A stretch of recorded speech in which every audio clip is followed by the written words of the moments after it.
আসসালামু আলাইকুম। ওয়ালাইকুম সালাম। আচ্ছা হুজুর, বলেন তো, কেন আল্লাহ তাআলা তার বান্দাদের দোয়া কবুল করেন না?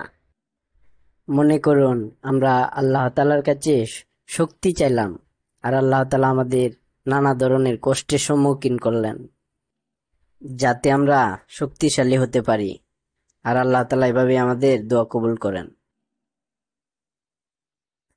আবার মনে করুন আমরা আল্লাহ তাআলার কাছে জ্ঞান চাইলাম, তিনি আমাদের সামনে নানা ধরনের সমস্যা তৈরি করে দিলেন যাতে আমরা সেগুলো সমাধানের উপায় বের করতে পারি। আর এভাবে আল্লাহ তাআলা আমাদের জ্ঞান বৃদ্ধি করে দেন। আমরা আল্লাহ তাআলার কাছে সাহস চাইলাম, আর আল্লাহ তাআলা আমাদের বিপদের মুখোমুখি দাঁড় করালেন যাতে আমরা সকল বিপদ আপদ পার হওয়া শিখতে পারি। আর এভাবে আল্লাহ তাআলা আমাদের সাহস বৃদ্ধি করে দেন।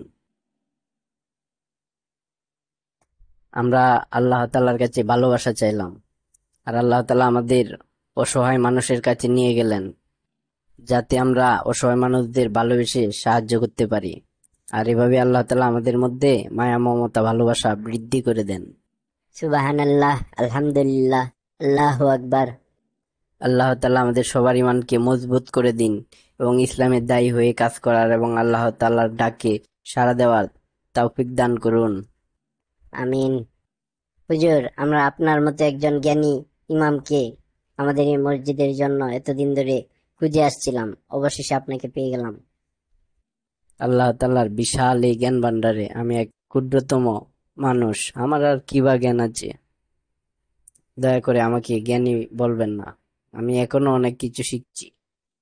আবু হাতিম সিজিস্তানির রহিমাহুল্লাহ বলেছেন, হতাশা যখন মানুষের অন্তর দখল করে নেয়, বুক যখন প্রশস্ততা সত্ত্বেও সংকীর্ণ হয়ে যায়, দুঃখ কষ্ট যখন ঘিরে ধরে, বিপদ এসে বাসা বেঁধে কিংকর্তব্য বিমূঢ় অবস্থার সৃষ্টি করে, মুক্তির কোনো পথ খুঁজে পাওয়া যায় না, মুক্তির কোনো প্রচেষ্টাই সফল হয় না, সেই সময় হঠাৎ আল্লাহর সাহায্য এসে পৌঁছে। আল্লাহ তাআলা দুআ শ্রবণকারী, সূক্ষ্মদর্শী। আল্লাহ মুশকিলকে আসানিতে রূপান্তরিত করেন এবং যন্ত্রণা অশান্তিকে সুখ শান্তি ও আরামায়েশে পরিণত করেন। সংকীর্ণতা পুরোপুরি এসে পড়লে আল্লাহ রাব্বুল আলামিন সঙ্গে সঙ্গে প্রশস্ততা অবতীর্ণ করেন এবং ক্ষতিকে লাভে রূপান্তরিত করে দেন। আলহামদুলিল্লাহ, আমরা আপনার মতো একজন মানুষকে খুঁজে পেয়েছি। আপনি আগামীকাল থেকে আমাদের এই মসজিদ মাদ্রাসায় যোগদান করুন।